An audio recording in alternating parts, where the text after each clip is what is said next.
Sir మీ మీ జర్నీలో ఒక వ్యక్తి గురించి అడగకుండా ఫినిష్ చేయలేము అసలుకి. చెప్పండి. సౌందర్య గారు. ఎందుకంటే ఒక హీరోయిన్ అంటే ఇలానే ఉండాలా, అవును. కట్టుబొట్టు ఇలానే ఉండాలి కదా అమేజింగ్ అనే దానికి నిర్వచనం అంటే ఆమె. అమ్మోరు సినిమా నేను యాక్ట్ చేసేటప్పుడు ఆ అమ్మాయిని సెలెక్ట్ చేశారండి. మొత్తానికి మన శ్యామ్ ప్రసాద్ గారు వెళ్ళి బెంగళూరు నుంచి సెలెక్ట్ చేసి తీసుకొచ్చారు. అప్పటికి యంగ్ గర్ల్, అప్పుడు 16 17, ఐఎమ్ నాట్ షూర్, నేను ఏజ్ అడగను నేను అమ్మాయి. అప్పుడు డైలాగ్ చెప్తే నేర్చుకొని వచ్చి చెప్పి ప్రతి షాట్కి సార్ సురేష్ గారు కరెక్టేనా మీరు సీనియర్ కదా ఇట్లా మాట్లాడే అమ్మాయి. ఆ సినిమా తనకి ఫస్ట్ మూవీ కదా. First movie. అవును. ఆ సినిమా ఫినిష్ అయ్యి ఆ తర్వాత సినిమా సరిలేదు అనుకోని రెండో సినిమా తీసి రెండో సినిమా రిలీజ్ డేట్ వచ్చేసరికి ఆ అమ్మాయికి 8 సినిమాలు రిలీజ్ అయిపోయాయి. అప్పటికి స్టార్ అయిపోయింది, పెద్ద హీరోయిన్ అయిపోయింది. సో ఆ తర్వాత ఏమైంది, ఆ అమ్మాయితో హీరోయిన్గా యాక్ట్ చేశాను. ఆ తర్వాత దొంగాట్లో అమ్మాయికి విలన్గా యాక్ట్ చేశాను. తర్వాత చాలా ఆ తర్వాత వెంకటేష్ గారితో సినిమా చేశాను నేను, వెంకీతో, మీరు కోటి రామకృష్ణ గారి సినిమా, మీరు వెంకీ గారు, Deviputrudu. Yes. So beginning Ammoru సినిమాలో ఎట్లా ఉండిందో తన బిహేవియర్, దేవిపుత్రుడు లాస్ట్ సినిమా మేము చేయడం, దేవిపుత్రుడు వరకు బిహేవియర్ ఏమాత్రం మారలేదండి. దానికి మాత్రం నేను చేయెత్తి దండం పెడతాను. ఎందుకంటే కొంతమంది తమ పరిస్థితులను బట్టి, తను తీసుకునే పారితోషికాన్ని బట్టి, తమ ఉన్న లెవెల్ని బట్టి బిహేవియర్లో మారుతుంటాయి, కానీ ఆ అమ్మాయిలు ఎక్కడా బిహేవియర్ మారలేదు. ఫర్ దాట్ ఒక హీరోయిన్కి అది కొంచెం కష్టం అండి, చాలా కష్టం సార్. ఆ మార్పు రాకుండా ఉండడం చాలా కష్టం.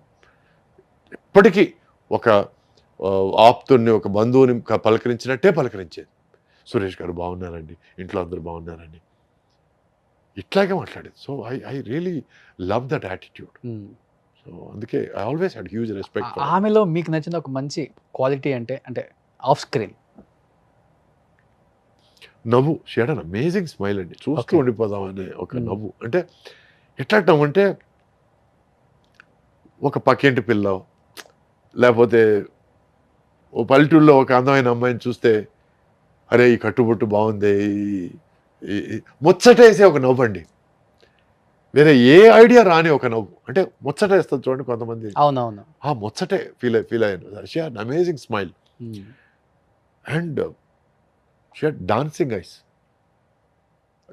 ఐస్ అంటే కళ్ళు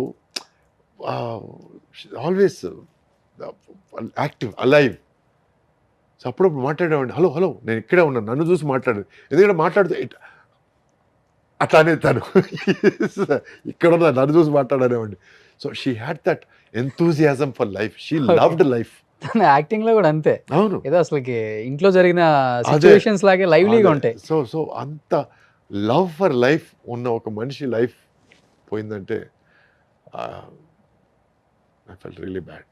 నా జీవితంలో 2 సార్లు ఏడ్చానండి నేను. ఎందుకంటే ఎక్కడో చిన్న ఫిలాసఫీ, నాలో వచ్చిన ఫిలాసఫీ ఏంటంటే మనం వచ్చాం కాబట్టి పోక తప్పదు. సో ఇక్కడ మన స్కిన్, బోన్స్, ఫ్లెష్ చచ్చిపోయినా కూడా ఆత్మ చావదు. ఆత్మ ఇంకో చోటకి వెళ్ళి ఇంకొక ప్లేస్లో పుట్టి ఇంకొక జీవితం స్టార్ట్ అవుతుంది అనే ఫిలాసఫీకి వచ్చేసాను నేను. సో నా తాతగారు పోయినా, మా పెద్దమ్మ పోయినా, అత్తగారు పోయినా, అత్తయ్య మా ఫాదర్ సిస్టర్ పోయినా, మా ఫాదర్ పోయినా నేను కన్నీళ్ళు వదలలేదు. Because better life, they are going to another,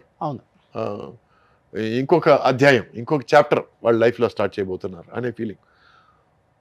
Srihari, సౌందర్య ఇద్దరు నేను కంట్రోల్ చేయలేకపోయినా. I had tears in my eyes and it was genuine respect and genuine regret that God took them away too soon. చిన్న age లో అదే చెప్తాను, two soon. ఇంత తొందరగా తీసుకెళ్ళడం అన్యాయం, మరీ అన్యాయం. నేను మాట్లాడాను సార్ 1 వీక్ బ్యాక్ వాళ్ళ హస్బెండ్ తో, అలాగా, రఘు గారితో. అయ్యో చాలా హ్యాపీగా ఫీల్ అయ్యారు ఆయన. ఎంత హ్యాపీగా ఫీల్ అయ్యారంటే ఇప్పుడు పెళ్ళి అయిపోయిందంట 2 పాపలు. నేను అన్నాను సౌందర్య గారు మళ్ళీ పుట్టారండి అన్నాను. పుట్టారంటే అవునండి పుట్టారు, సేమ్ డిట్టో అన్నారు. అయ్యో కానీ అమ్మోరు టైంలో ఈ గ్రాఫిక్స్ ఇవంతా గ్రేట్ కదా సార్. ఆ టైంలో అది ఎంఎస్ రెడ్డి గారు, శ్యామ్ ప్రసాద్ రెడ్డి గారికి చెప్పాలండి, that entire credit goes to him అండి. ఒక సినిమా తీయడం, ఆ సినిమా బాగాలేదనుకొని మళ్ళీ తీయడం, సో ఆ పంతం కానీ ఆ పట్టుదల కానీ శ్యామ్ ప్రసాద్ రెడ్డి గారికి hats off to him. Ammoru credit ఆయనదేనండి.